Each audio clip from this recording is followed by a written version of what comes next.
Ayan ang inaabangan nga po ng lahat. No, EDSI going to Palawan na nga daw po.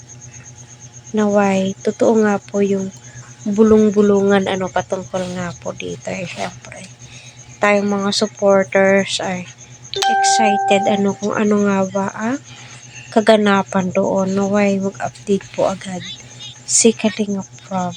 So, sana all nakakapunta sa lugar na dating hindi mo napupuntahan. Especially, pasalamatan po natin si Kalinga Prab, Dr. Love, Kalinga Edu, sponsors, viewers, supporters. Sa walang sawang pagsuporta po nila sa EDSI.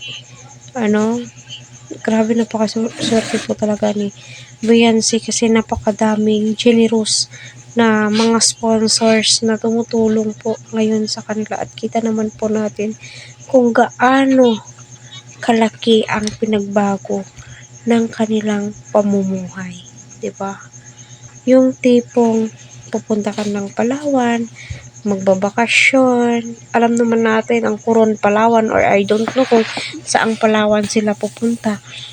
Ay napakaganda. So pinadalhan nga siya ng 27,000. Bakit money lamang po 'yun? Grabe. At sabi-sabi nila kukuha na ng passport si Beyonce. Going to Hong Kong naman po sila nila Kalinga Prab Eds.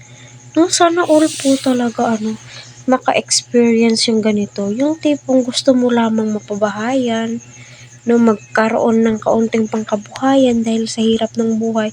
Di mo akalain na sobra-sobra po talaga yung ibibigay ng Panginoon. So, ganun po kabait si Lord. Kaya patuloy po natin suportahan. Beyonce, may advice ko lang sa'yo kung paano ka nakilala noon.